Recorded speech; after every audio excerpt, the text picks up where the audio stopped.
ETF index mutual funds నేర్చుకుని stock మార్కెట్లో రాణించాలనుకుంటున్నారా? వెంటనే ఈ నెంబర్కి కాల్ చేయండి.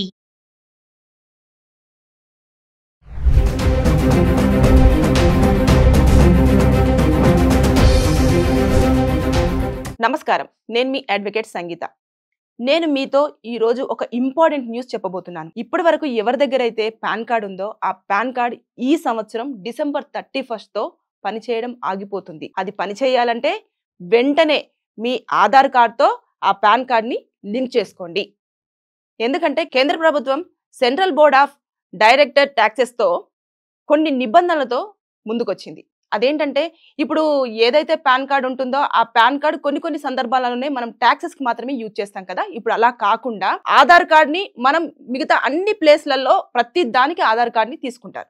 ఇప్పుడు ఏం చేసిందంటే కేంద్ర ప్రభుత్వం కొత్తగా ఈ రెండు లింకప్ అయి ఉండాలి. ఉన్న తర్వాత ట్యాక్సెస్ కానివ్వండి, క్రెడిట్ కార్డ్స్ కానివ్వండి, బ్యాంక్ లావాదేవీలు కానివ్వండి, ఏటీఎంస్ కానివ్వండి, అంతేకాకుండా తత్కాల్ టికెట్స్ ఏవైతే ఉంటాయో ట్రైన్లో తత్కాల్ టికెట్స్ బుక్ చేసుకుంటాం కదా, ఆ తత్కాల్ టికెట్స్ కూడా ఖచ్చితంగా ఆధార్ కార్డ్కి పాన్ కార్డ్ లింక్ అయి ఉండాలి అని చెప్పేసి కేంద్ర ప్రభుత్వం ఒక నిబంధనలు పెట్టింది. సో ఎవరైతే ఇప్పటివరకు ఆధార్ కార్డ్ని లింక్ చేసుకోలేదు, ఎందుకంటే ఇది జూలై 1 నుంచే స్టార్ట్ అయిపోయింది, ఇప్పటి వరకు చాలా మందికి తెలియదు కాబట్టి నేను ఈ విషయాన్ని మీతో షేర్ చేస్తున్నాను. మీరు లింక్ చేసుకుంటేనే మీ పాన్ కార్డ్ పనిచేస్తుంది, లేదు అంటే అది డియాక్టివేట్ అయిపోతుంది.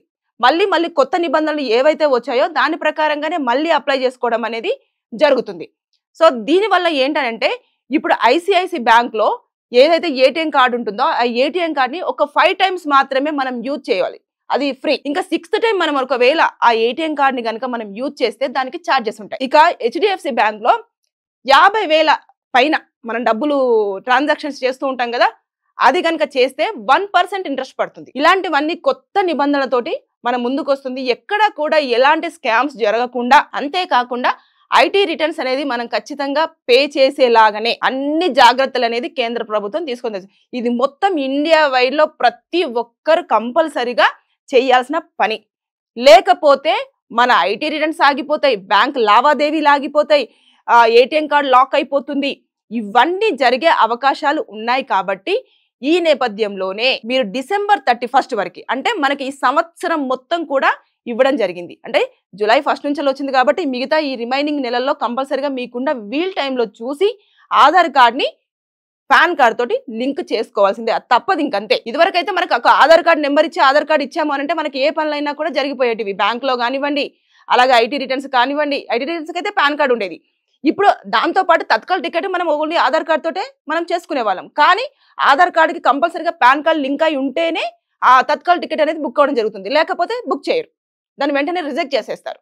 సో ఇలాంటి జాగ్రత్తలన్నీ గవర్నమెంట్ తీసుకొని ముందుకెళ్ళేస్తుంది. కాబట్టి మనం కూడా ఏవైతే నిబంధనలతో మనకు సూచిస్తున్నారో దాని ప్రకారంగానే మనం అప్లై చేసుకోవాలి, చేసుకొని దాంతో ముందుకెళ్ళాలి, లేకపోతే మనం నష్టపోయే అవకాశం ఉంది. కొత్తగా ఎవరైతే అప్లై చేసుకుంటారో వాళ్ళందరూ కూడా కంపల్సరిగా ఆధార్ కార్డ్ని లింక్ చేయాల్సిందే. ఆధార్ కార్డ్ నెంబర్ చెప్పేసిన తర్వాతనే మీకు పాన్ కార్డు. ఇదివరకు ఉన్న వాళ్ళు అయితేనేమో ఎప్పుడో ఒక 10 సంవత్సరాలు 15 సంవత్సరాల క్రితమో తీసుకున్న వాళ్ళు చాలా మంది ఉంటారు. వాళ్ళు ఆధార్ కార్డ్తో లింక్ చేసుకుంటే సరిపోతుంది. కానీ ఇప్పుడు కొత్తగా ఎవరైతే అప్లై చేసుకొని తీసుకోవాలనుకుంటారో దాంట్లో అన్ని డీటెయిల్స్ రాసేసి తర్వాత నెక్స్ట్ ఆధార్ కార్డ్ నెంబర్ ఇచ్చేసి అడ్రస్ చూసి ఏది కూడా అన్ని రూల్ ప్రకారంగా ప్రతిదీ ఎంక్వైరీ బేస్లోనే వెళ్తుంది. ఎందుకంటే చాలా మంది ఐటీ రిటర్న్స్ అప్పుడు ఐటీలు పే చేయకపోవడం కానివ్వండి, తర్వాత బ్యాంకులో కూడా ఒక ఆధార్ అడ్రస్ ఇస్తారు, మళ్ళీ కట్ చేస్తే ఇంకొక వేరే ఆధార్ దగ్గర అడ్రస్ చేంజ్ చేసుకొని చెప్పేసి మళ్ళీ చేంజ్ చేసుకుంటారు. వితిన్ 15 days మళ్ళీ మనం ఆధార్ అడ్రస్ అనేది చేంజ్ చేసుకుంటారు కదా. చేంజ్ చేసుకొని ఈ బ్యాంకులో లోన్ తీసుకోవడం, వెంటనే అడ్రస్ చేంజ్ చేయడం, ఇలాంటివన్నీ జరుగుతున్న దాన్ని దృష్టిలో పెట్టుకున్న తర్వాతనే కేంద్ర ప్రభుత్వము దేశవ్యాప్తంగా ఇలాంటి రూల్ని పాస్ చేసిందని చెప్పేసి నేను భావిస్తున్నాను. ఎందుకంటే చాలా కేసులు కూడా అలాగే వస్తాయి. ఇప్పుడు బ్యాంక్ వాళ్ళు వెళ్తారు, లోన్ తీసుకుంటారు, తీసుకున్న తర్వాత ఏం చేస్తారు, ఇమీడియట్గా ఇక్కడ ఒక అడ్రస్ పెడతారా, తర్వాత నెక్స్ట్ వాళ్ళు లోన్ కట్టలేని పక్షంలో ఏం చేస్తారు, వేరే అడ్రస్ మొత్తం చేంజ్ చేసేస్తారు. బ్యాంక్ ఎవరైతే ఉంటారో థర్డ్ పార్టీ వాళ్ళు అక్కడికి వెళ్తారు, అక్కడ చూస్తే ఆ అడ్రస్లో ఉండరు, ఫోన్ నెంబర్స్ పనిచేయవు. ఇవన్నీ జరుగుతున్న వ్యవధిలో ఐటీ కంపల్సరిగా ఒక ఫిక్స్డ్ శాలరీ ఉంటుంది. ఆ శాలరీ బేస్లోనే మనం ఎంతవరకు ట్యాక్సెస్ పే చేయాలి అనేది కూడా మీ అందరికీ తెలుసు కదా.